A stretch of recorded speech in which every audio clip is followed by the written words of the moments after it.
It's a sure thing. Change, change. Expect a miracle change.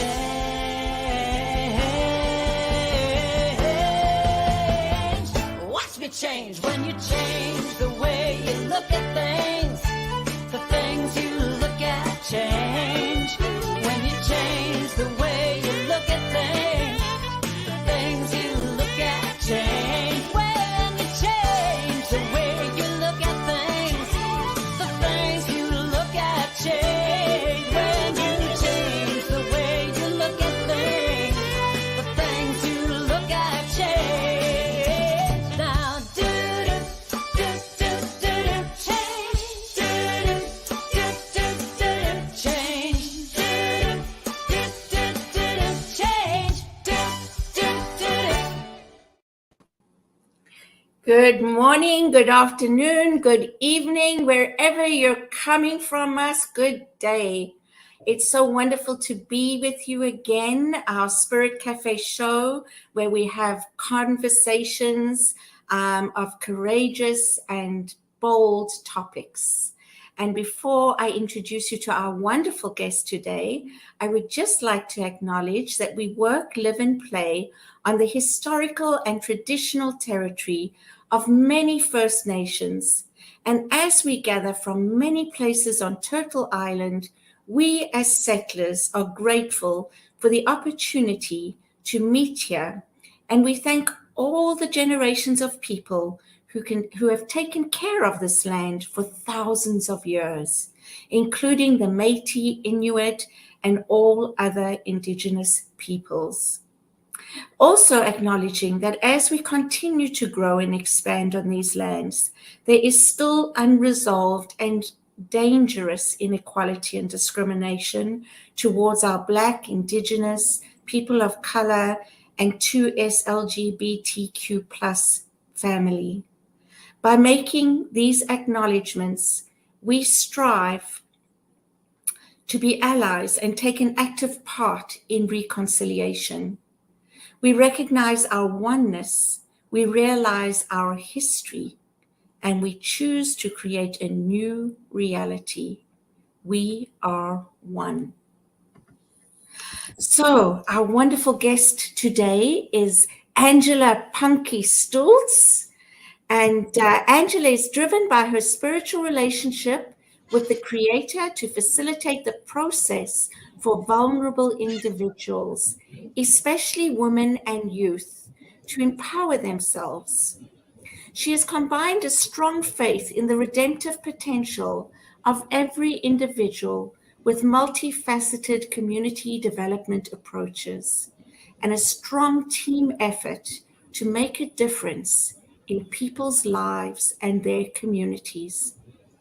Angela earned a bachelor's degree in social work and a master's degree in management studies, majoring in organizational development. Angela is the author of Signs and Wonders, Sojourn in the Innercity, an award finalist in the American Best Book Fest 2019 competition, which is the nonfiction category. And Signs and Wonders is a collection of 10 true stories of people's hope and resilience, tangible interventions and triumphs, and seeming miracles in the face of trials and despair. Amelia Disappears is her first children's Caribbean storybook and is dedicated to her grandchildren. Angela has several published works on the social divide in Jamaica, has presented internationally on her research, and she's the recipient of various other awards as well, including the Wooden Shoe Award from the Netherlands Embassy, an award usually made to government representatives, as well as the Prime Minister's Award for Community and Youth Development. And I'm just in awe, Angela, when I read all these wonderful things that you have done and continue to do. Welcome to our show, and thank you for being here. Well, thank you so much. Thank you, Cheryl and Barbara, Reverend Barbara, for inviting me to be a part of this combination of beautiful spirit. So thank you. It's an honor. Thank Well, you. it's our privilege for sure. And I just, want to start with the idea of empowering women. I think we all know that although women make up the majority of the population, we still are treated as a minority. Which is kind of interesting. My teenage daughter came home one day and said, "I've heard the most ridiculous thing." And I went, "What's that?" And she says, "Women are a minority." I said, "Keep to that vision. We'll change it." Yes. Yes. So tell us about your work. Okay. So really, thanks for having me.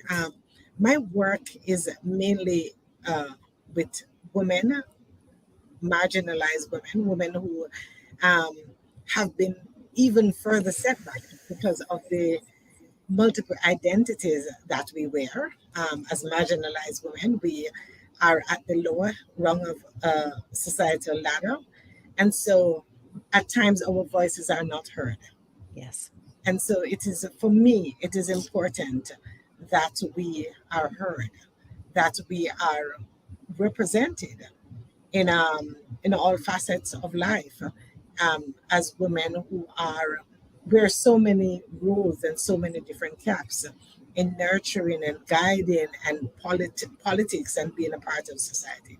So it's helping facilitating that process, that women, that our voices are heard and we're listened to. I think that's one of the things that I've noticed is that as an ally, that I'm not heard.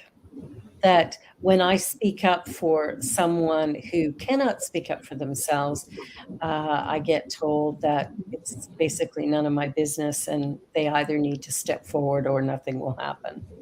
And that's really upsetting to me because I had a situation with a Muslim Somali girl who was a good friend of my daughter's, and they were riding the subway together and were verbally attacked and spit on and harassed. And of course, this young girl who was 15, she can't step up and say anything for herself. So we did.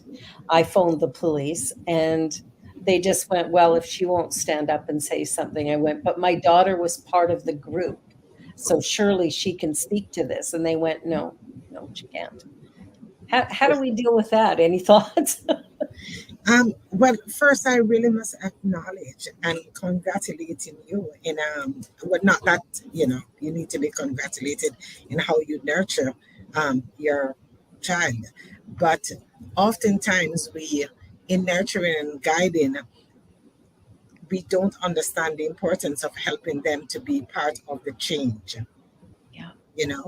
And so I commend you, your daughter, in knowing that for those who voice is not that they can't stand up, it's not that they do not have a voice, it's that society has been programmed not to listen to that voice. Yeah. And so the importance of allies and real allies who understand that and is able to say, I am speaking on behalf of this person, and it's important for you to listen. And the work, it's never, unfortunately, it doesn't go away. We have successes, we have events that we can speak to that were successful, but it's a continued process and a continued work. It's hard work, and it must be continued. It must be taught to our children so that the generation that is coming along be part of the generational change, because they are aware of what is happening. They are not just on the outside looking in to say, well, that does not affect me. It's my story. It's their baggage. But understanding the importance of allyship and pushing and advocating for that. So it doesn't stop. And it starts at that level, the parents, for generational transformation. Well, and when I spoke to this young girl a couple of months later, I was driving her home from an event at our home, and I'm driving her home, and she said, "You called the police?" And I went, "Of course I did. That should never happen." She goes, "It happens all the time." And I said, "Honey, that should never happen to you." And she was like, like it was a non-event. And I was mortified by that Mhm. she was 15 years old when that attack happened. And she takes it as normal day to day. I was, yeah. And that's unfortunate because it has become normalized. Yeah. Yeah. Abuse, whether it is domestic or abuse or how society treats you. You Yeah. walk into a store as a woman and as a Black woman, and everyone turns around to help you, has become so normalized that you have learned how to deal with it and cope Mhm. with it. Because in responding to that, you run the risk. It's a balance between standing up for myself and being assertive or being labored as the angry Black woman. Mhm. And so we wear that hat and having always to negotiate, navigate the space that we're in to know when is it that we stand up or when is it that we just walk away. Um, Mhm. you know, so Mhm. it's a normalized thing that uh, marginalized women, um, racialized women interface with and have learned how to cope with it. Mhm. That's unfortunate that you have to learn to cope with it. I mean, the rest of us should learn to wake up, to Yeah. begin to It's a dual recognize. process. Yeah. uh, I'm sitting here thinking about how we teach our children, how we bring up our children, and yes, making them allies and have the awareness. And then I think to myself, wouldn't it just be wonderful though if we could just teach them values and principles and to stand up for unfairness and not have to mention color and race and all that, but just generally, right? These are our values and principles, and it doesn't matter what color, what culture, where people come from. It's just that's not right. And when something's not right, and we have a role that we can play in standing up for someone, then we need to do so, like step forward. Do you think we'll ever get there? Oh my gosh. Um, I'm hoping. we hope we hope to get there. Values matter. It is important to stand up, but color matters. Yeah. In the ideal world, we would like to think or believe that it should not matter one's race, it should not matter one skin tone, but it matters because Mhm. it informs the person who you are socializing with, how they respond to you. Right. And they see color. They Yes. see color. They see that I am Black. They hear Mhm. my accent, that I am not Canadian. Yes. And they have decided that based on those identities, as a Black woman, as a migrant woman, a woman that's not here, and by default, women should be Mhm. treated in a certain way. They respond accordingly. And Mhm. so it is important for us to see color as Yeah. allies, because when we see color, we have a better understanding of our different Right. realities. Yeah. We don't share the same reality No, we don't. when we do the same thing. Yes. That's true. We, Everything's an so we were everything, talking. It's an yes, illusion. Everything's an illusion, and it's all about perception. And yes, and yeah, Angela, I agree with you in that we need to be seen as individuals, as unique expressions of what we call the one power, one presence everywhere.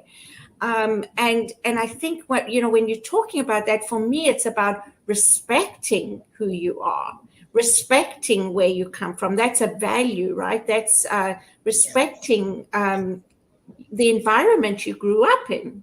yes, So, not meaning it in that sense, but more in the sense of that we have a different attitude towards it, yes, yes, right? yes, yeah, yeah. Our socialization um, is different. And even, and the fundamental thing here that I really want to say is that even among the same socialization, persons are treated in the same culture. Persons are treated different because of their race, because of their religion, because of the image that people have concluded about them when they show up. Yeah. When a Muslim woman shows up, regardless of her race, if she is in garb that is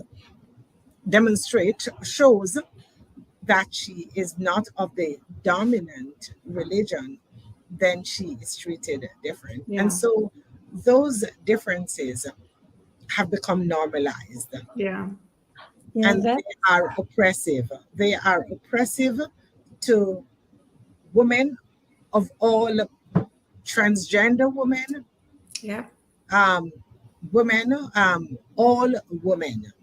It is oppressive. It is even more oppressive when the woman is racialized from the BIPOC community, because then there are different layers of oppression based on that identity. Right. Many layers too. Yeah, I think anything, it was interesting. We were in a meeting yesterday where we're dealing with anti-Black racism and anti-Indigenous racism, looking at changing our governance model to show up differently. And, it's interesting to think about the ways in which we as people like to separate. There's that idea of, I need to be better than somebody else, when the truth is we're all unique and special. But that's been pulled apart, and there's all this fear and storytelling from the media or wherever that is suggesting things that are frankly untrue, but that goes and changes how we view each other. Like fear has been put in. The gentleman who was leading our group yesterday was talking about the greatest number of deaths in gun violence, and asked, okay, who would that be? And we all went, oh, young Black men. No, middle-aged white men. But it's suicide. But there are more, if you just take it death by death, not percentage of the population, but death by death, there are more white men who kill themselves by gun than all the gun violence of anybody else. But we would never guess that. No. Not watching the news. No. This is why I don't watch the news, because frankly, it is giving a very specific storyline that is not factual, but is very editorialized and is held to, it's racializing people in a way that's very negative. And that's really unfortunate. Really unfortunate. Hi, Fiona from Geneva. Great to see you. Good to have you here, Fiona. Always good to have you here. Fiona's one of our regular supporters. She comes often to listen to our show, and we're so grateful to have you here. Hi, Serena. Wonderful to meet you. There was you were talking about the gun violence and and that perception. I had a thought and it's gone. You had a thought and disappeared. It's gone. And so in empowering, it's the importance of, as you mentioned earlier, Cheryl, of the voice, of being assertive in our identities, in our identities, in standing up for ourselves. And for me, the young Black woman who was not able to do that, one of the ways, when I said earlier, to cope with it, it means how do you respond? It doesn't mean being silenced. No. It doesn't mean losing your voice. Yes. It just means responding in a way that demands respect Yes. because you know who you are. And I Yes. want to use a word that Reverend Barbara used about us being unique miracles, you know, and Absolutely. because it is so important for us to know the spirit that lives within us and how Yes. unique and beautiful that person is, that Yes. spirit is, and being able to stand up. Yes. Well, Yeah. Ours is important, but our voices must be heard. must be heard. Absolutely. Absolutely. Well, a couple of years ago, I did a training called,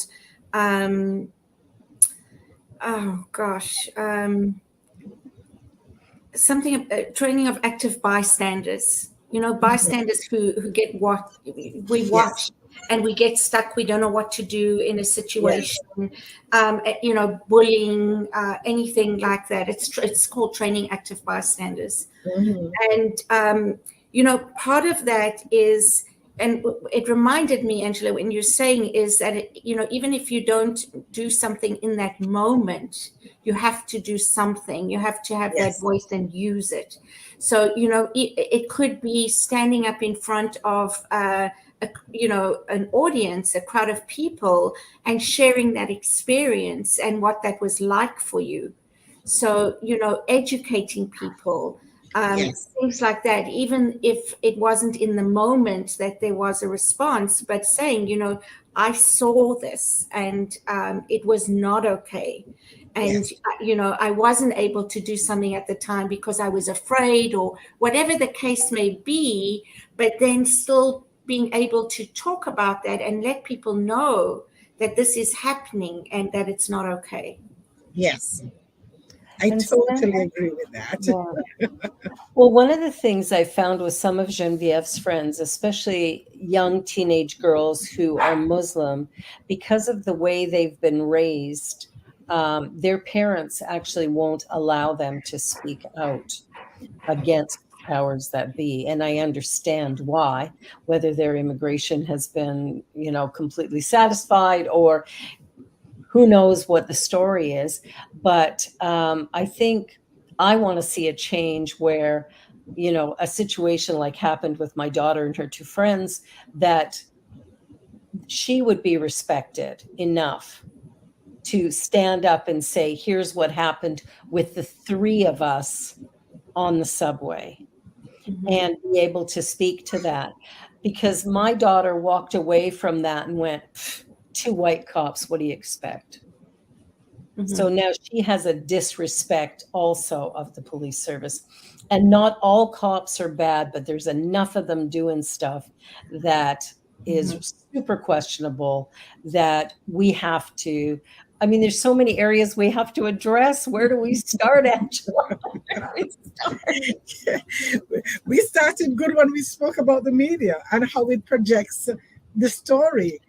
That was my thought. Yes, it's the it's we start with Yes. two things. I think we started out in addressing the key problem, the media and the story that they put out. And we also looked at parenting and changing the generation that's coming forward to be standing up. So we are on the right track. We're on our way. I remembered my thought, Barbara. I'm sorry. Go ahead. We were talking about the media, and I really believe that the media is not what it was ever set out to be. True. It has become really biased, and it has become sensationalized, dramatic. I listen to some of the words they use, and they'll use these, I don't know, is it an adjective, like to, you know, to just, you know, and I think to myself, oh my goodness, don't people see that? We have to stop watching the news so that they don't have a platform and they realize that we're not going to listen to it anymore. And that's going to take, I really think, I think we're only at the start of that movement of stopping to watch the news. But I think that's something that we really ought to be talking about as well, is, you know, by watching, we're giving them license to continue to do what they do. Yeah, we are. Yeah. And I was trained as a journalist. that I went to college to become a journalist. Now, this is going back quite a few years. Back in the day when they taught you, if you editorialized anything, you got a giant X on your paper. Didn't matter how good your research was. If you put opinion in there, you got a 0, flat out, plain and simple. And now it's all editorializing. It's all opinion.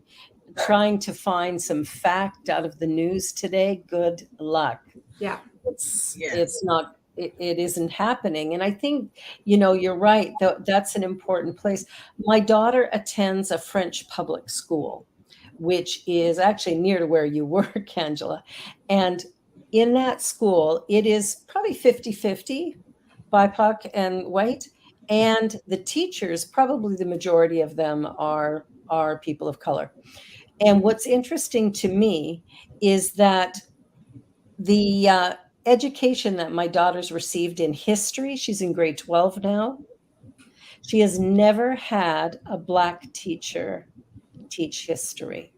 Wow. And she said, how is that possible? Over half the teachers here are people of color. Like, why have I not had a Black teacher for history? Like that. But I'll give credit. In her English class this year, they read Kindred. And I just read it, and heart-wrenching. It's a fictionalized story, but based on historical fact. Yeah. And it's brilliant. It's brilliant, but really hard to read. But the kids were very engaged with it, which I'm really grateful to see. But you're talking about people who know, and, teachers, especially, these are teachers. Her school is from grade 7 to 12. And they had a teacher show up one day wearing a t-shirt that said, "All lives matter." And my daughter went to the principal and said, he has to take that off right now. And he goes, why? Because until Black lives matter, all lives don't matter. So he needs to remove the shirt. Wow. And the principal's going, well, yeah, go let him know. And she goes, excuse me, I'm a child. You're the principal. Make it happen. He goes, well, maybe he doesn't know. Maybe you need to educate him.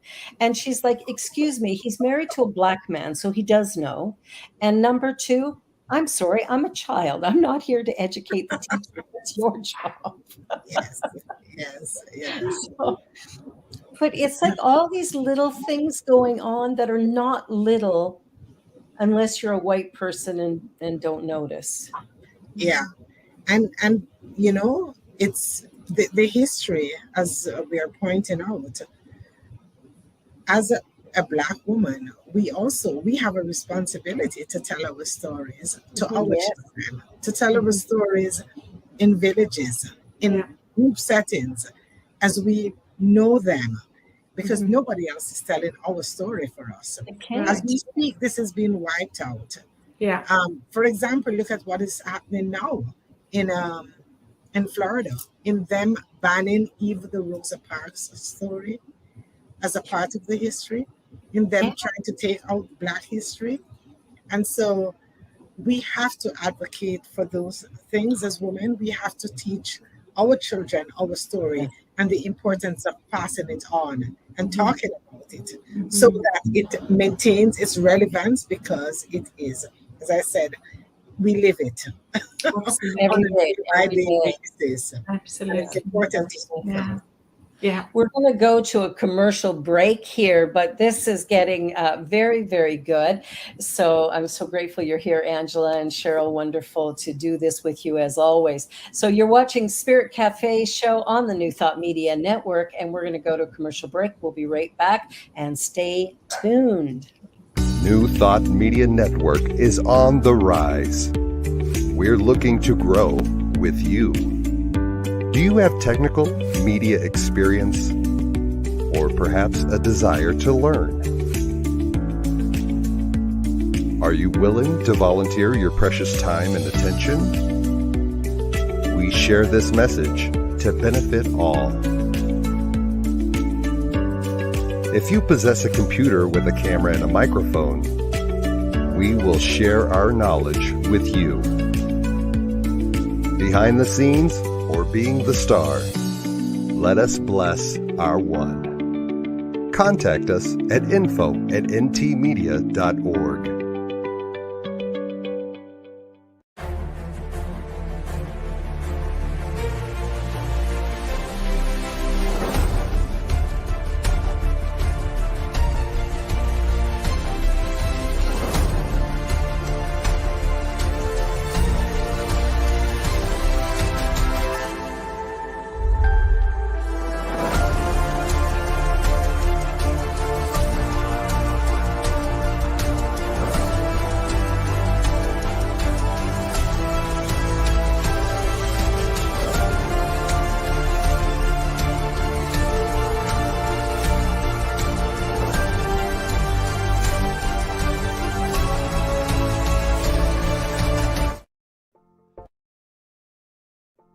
Please help us say thank you to our organizational sponsors and donors, including the Hefferland Foundation, Affiliated New Thought Network, International New Thought Alliance, Science of Mind Archives and Library Foundation, Center for Spiritual Living Denver, Center for Spiritual Living Midtown Atlanta, New Thought Philadelphia, Planned Happiness Institute, Summit Center for Spiritual Living, Center for Spiritual Living on the Lake, Unity Spiritual Center Kitchener, Om Center for Spiritual Living, Center for Spiritual Living North Jersey, Unity of Savannah, Center for Spiritual Living Seattle, and all of our individual donors and sponsors.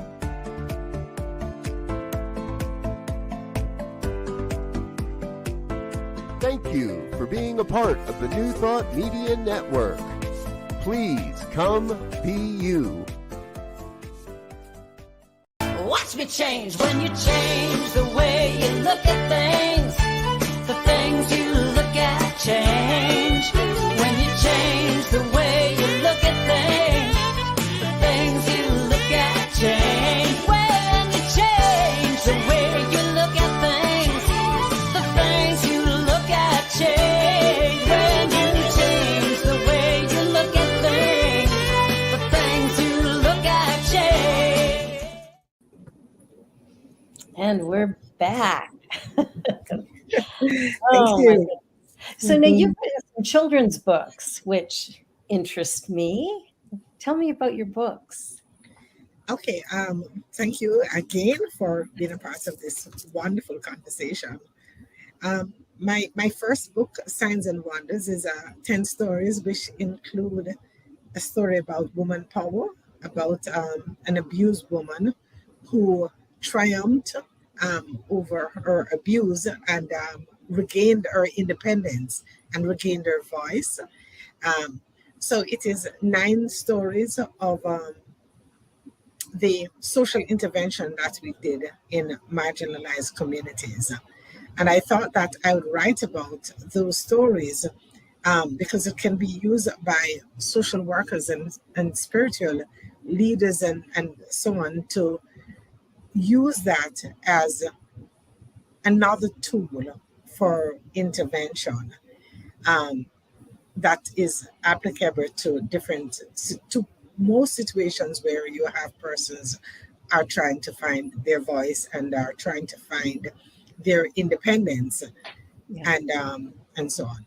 So that is 10 stories. 9 of them actually are the stories. One of them is my story about myself growing up in a very poor community and how my grandfather raised me to have a voice because he was a very politically astute man and he understood the struggles that I would face as not just as a Black woman, but as a dark-skinned Black woman, and how colorism, even within our race, is something that we have to respond to. And so my teaching and my political awareness of addressing and speaking out came from those experiences that my grandfather taught me as a child. So Nice. I write about those stories. Mhm. I entered it into the American Best Book competition in 2019. And among authors from all over the world, over 2,000, it was placed in the number 10 position, which made it a finalist. So I'm very proud of that. Mm. That book, and it's on Amazon, Signs and Wonders, Sojourn in the Innercity. There it is. I'll be getting a copy for myself. Fantastic. That's a huge accomplishment. Yes, thank you. And then my second book, my children's book, Amelia Disappears, is a combination of nonfiction and some of the bits, some of the stories that I grew up with as a child. That under the tree, the village, you learn about these stories. And so I incorporated some of those stories. So it's fiction. It's Beautiful. As a way of grabbing the attention of children across the diaspora from African descent.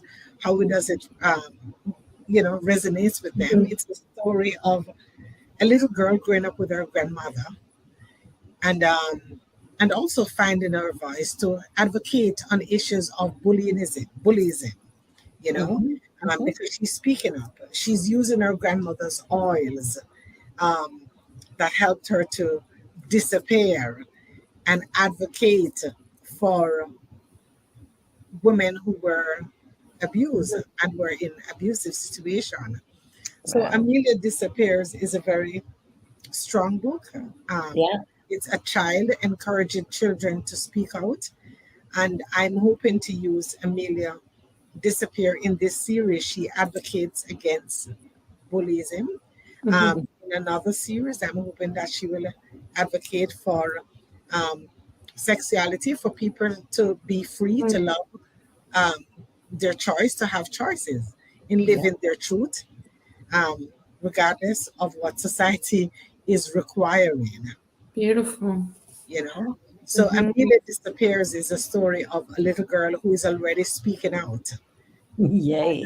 I'm hoping that the children who reads it will be inspired to speak out against issues that they see that are oppressive. Beautiful. That's wonderful. Now, is that available on Amazon as well? Yes. And excuse me 1 minute. Let me get, sorry. Sorry. I do have Amelia Disappears. Oh, beautiful. Oh, fantastic. Fantastic. Well, and so there I see you're punky. And in your bio you were spunky. It's I think it is important. And thank you for using my name. It's not on any of my documents, but it's the name that I tell people you earn the right to call me that, because Punky is the fighter within me. Punky is the name that my grandfather gave me. My father gave me when I was just a toddler. And I grew up with that name. It's the name that best describes me.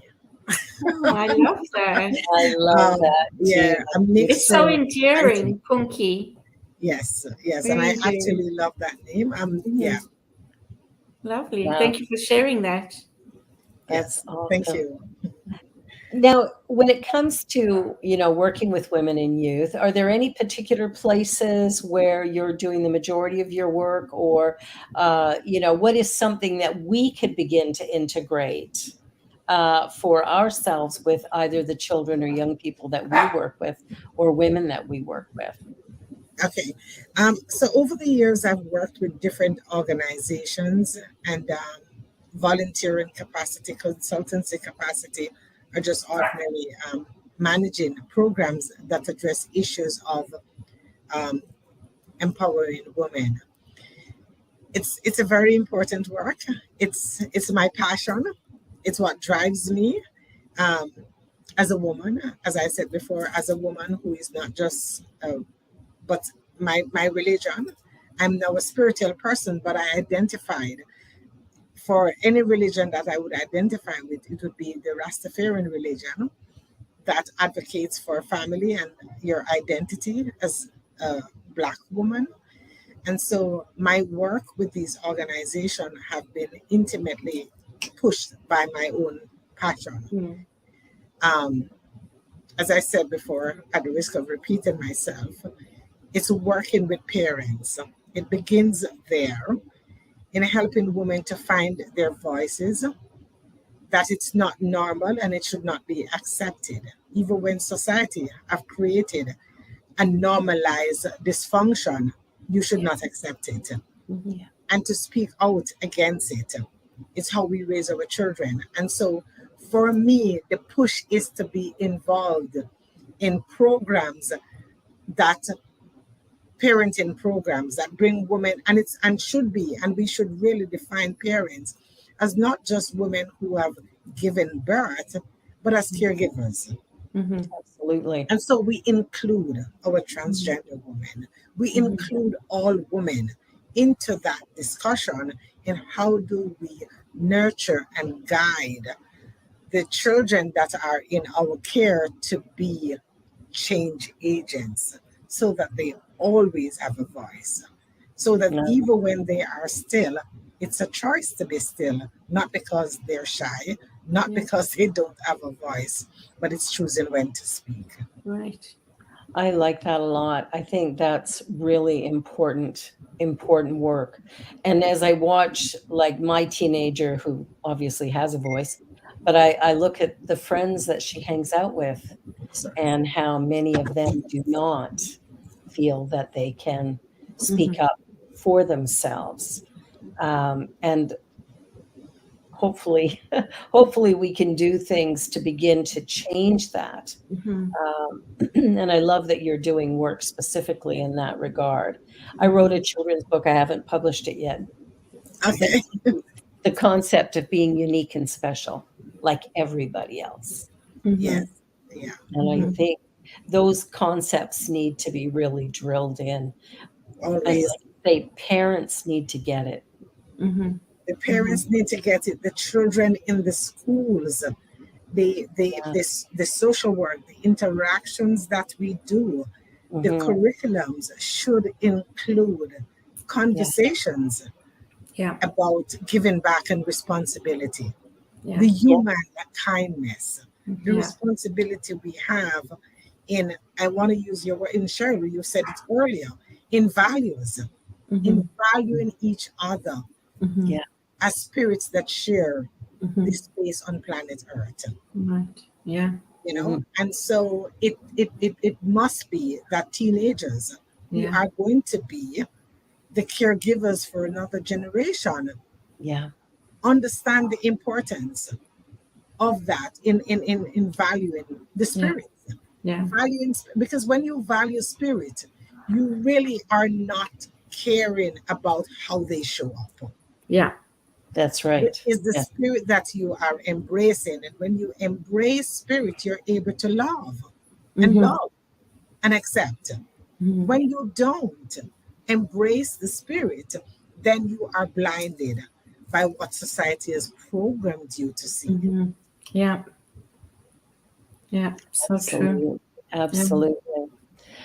Yeah, it's so important, I think, to acknowledge sort of that that unique nature of each and every one of us, and how every person, the 8 billion people on the planet or thereabouts, everyone has a place. Like every person has value.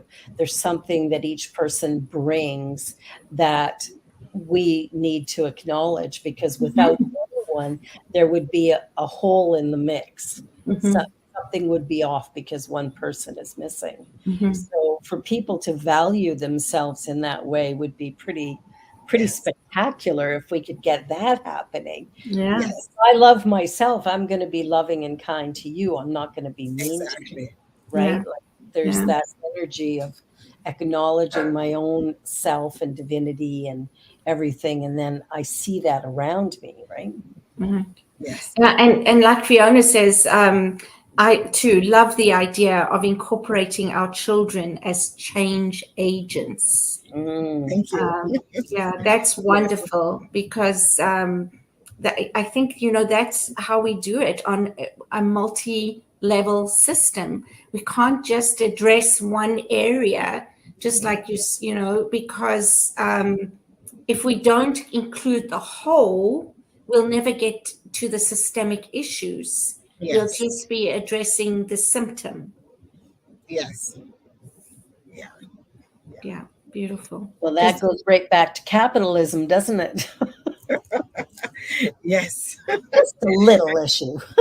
And the language and the media and all of those things. And that is why the whole picture, we have to always look at the whole picture and understand the role that each sector plays. We talked about the media earlier, how the media is capable of twisting and the language they use. Mm-hmm. So examples of that, and step out of Canada and look at BBC in how they would describe Meghan when she did the same thing as the Princess Care, but it was really highlighting the discrepancies and degrading her for just being Black. So, yeah. Mm-hmm. It's like people have formed an opinion based on what they read and hear, and that's the way it is. So ignorance is bliss.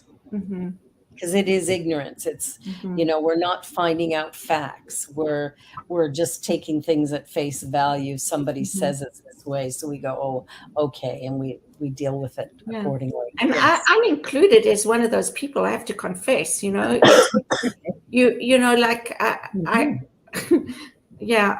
sort of like there's just too much with Meghan and Harry. It's enough now. But you're right. And so I stopped. In the beginning, I used to read and listen and and then I thought, no, I'm not going to listen to this because it's, again, you don't know what's true, and things are being said and thrown around that are not kind, that are very judgmental, and we haven't heard all sides of the story. It's true. Now, we say there's more than two sides, right? There's actually three sides, because it's all about perception, and it's that story of the elephant in the room, right? And you have like 4 or 5 blind men trying to describe the elephant. One's got the trunk, one's got the tail, one's got a foot, one's got an ear. It's all going to be, and that's all, they're all describing a part of the elephant, not the whole elephant. I always think of truth, there's my truth and your truth, and then there's the truth, which is somewhere in the middle. It's, neither one of us have got it. We just have our perception. And I even go further. What is the truth, right? Is there such a thing, right? It's because we are so conditioned by what is good, what is bad, what is, and you said earlier, Angela, you were saying, what man has constructed, what society has put in place. And that's all of it, and until we recognize that this is a man-made construct. Everything that we do in our lives, the systems that we have are man-made constructs, and they need to change. Yeah. And they're based on a binary system. It's like everything is this or that, rather than it's all one. Right? But I love what Fiona put in the chat. Nobody asked the elephant what her truth is. That's really good. Okay. Yeah, that's funny, Fiona, because it makes me think of these little what are they called? Something poodles. They bark and they're aggressive and they think they're so much bigger than what they really are. Yes, yes, Yeah. yes. They Any think they, little tiny dog. yeah, Yes, exactly. But they behave like they are, invincible, and they're so yes. big and scary. It's very funny. Yeah. Very funny. Well, we're getting down to our last 10 minutes. Who could believe this went so fast? Um, what would you like, Angela, to really, sort of put a point on this in a much bigger way? What would you like people to walk away with as they leave this session today? Um, Thanks again. I want them to really walk away being very conscious of how they have been programmed. Yeah. To be very conscious all the time, it's like a reality check, because because of how you're programmed,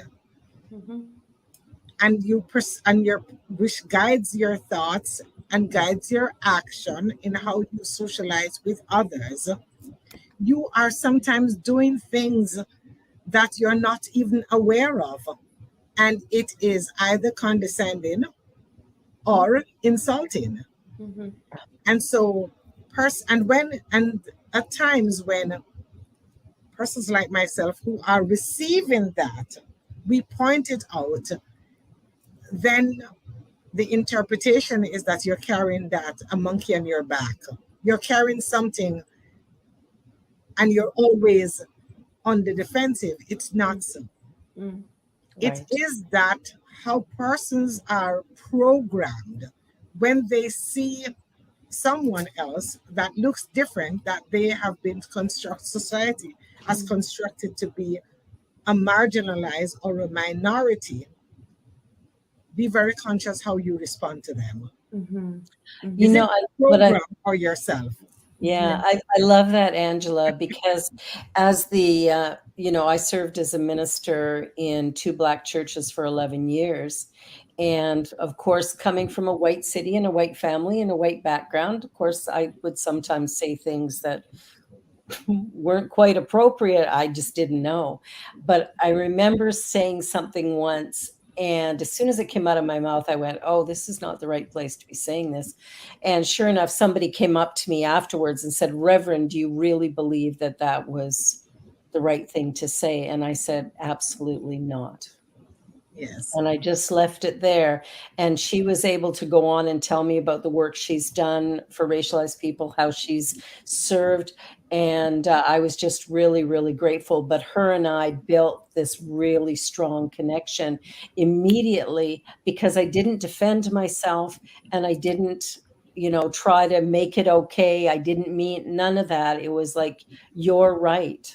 It was just a simple statement. But for her, that I'm sure she felt respected in her opinion as a result of that. So white people everywhere, you're going to step in it. It's okay. It's And, okay. and just know that when somebody has the courtesy to tell you you've stepped in it, thank them. Yeah. It's And it's move okay. It's okay. A lot of times I find that we should not be walking in so much pins and needles. on. Agree. Fear has held us back from real communication. It's okay to speak up. Yeah. Because it is okay to be corrected so that we grow together. Exactly. So that we grow together, because things that would appear to be not appropriate are sometimes laughable and teachable moments. Exactly. Yeah. So Exactly. we don't want pins and needles. Be free. No. Be Yeah. free. And I, for one, I am grateful if I do, step in some doo-doo and someone tells me, because otherwise, how will I know? And I don't want to be doing that again and again and again. I'd rather be, told so that I can think about that and make that change in myself. as well. So I really appreciate that. And only by learning, doing some programs and reading and courses and wanting to educate myself more to understand, am I, only starting to appreciate, what marginalized people have experienced and gone through. And I think for me, Red B, is inviting people to be more vulnerable. Yeah, and be vulnerable, but also to be more accountable, to Yes. really look at these issues and go a little bit deeper and read a book or two and think about how we are conditioned and where our thoughts, even our belief systems, are conditioned, right? And so to really be curious about, how do I start figuring out myself, what the world is that I want to live in and that I want to construct and be a part of, because that's what we do. We create our reality, whether we know it or not. Yes, exactly. And yeah, so there's a lot of undoing, and I say undoing, but it's also, we learn by the poop that we're in, or we step in, or we go through. Exactly. That's what makes us who we are. Yes. That's what makes us strong. That's what makes us question the things that we question. Because if we didn't go through that, if we didn't feel the yuckiness, the stickiness, the pain, we wouldn't question anything. Yes. Right? Yes. So I would just really like to encourage people to think about that, and to think about, Fiona says, vulnerable, accountable is loving self-reliance. Absolutely. Yes. And when I can do that and feel better about the steps that I am at least trying to make and learn and be a better ally and be, about who I be in this world, the more I can appreciate that about myself, the more I can give voice to others. Exactly. Yes. Yes, it's wonderful to have enough awareness to begin. That's why I do so much reading, because I want to know, I want to learn. Doesn't mean I'm not going to step in it again, because I probably will. We always step in it. Always. It doesn't All matter. of us together step in it. Absolutely. Yeah. And I really believe that love is the answer. And I think one of the questions we can ask ourselves often is, what would love do here? Because I think when we're coming from that place, we're seeking to not do harm, but we're also acknowledging that at some level, we may not know what the right thing is. Yes. So we can learn. Yes. And there's some great books out there. So hopefully people are going to buy your books. And I think that is a great place to start. I know I'm looking at getting Signs and Wonders, and also Amelia Disappears. I got that right. Looking forward to reading those books. I think the best thing that we can do, each one of us, is to realize that we all have a different experience of life based on how we were raised, where we were raised. Like, you're from South Africa, Cheryl. Angela, are you from Jamaica? Jamaica, yes. And I'm from Calgary, Alberta. And so when you put the three of us together, we have very different backgrounds, very different histories. And yet we're all women who are seeking to create a world that is just for all people. All people. Yes. That's the key. So true. Include. So, yeah. Thank you, Angela, for being with us today. You are remarkable. I look forward to having you on my Joy show. That's going to be another great conversation. And Cheryl, as always, loving our time together. And our producer today, Michael, thank you for showing up, Reverend Michael. You're the best. And for everybody watching, this is Spirit Cafe show. We're so delighted that you were with us today, and we look forward to having you back again next week. And be sure to like and subscribe and share, and and go out and buy Angela's books, because those are going to be awesome. Thank you. Thank you so much. Thank you, Sharon.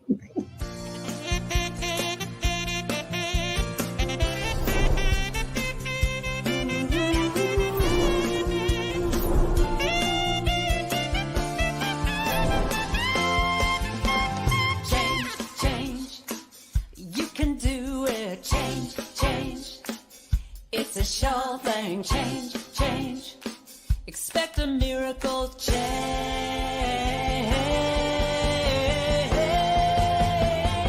Watch me change when you change the way you look at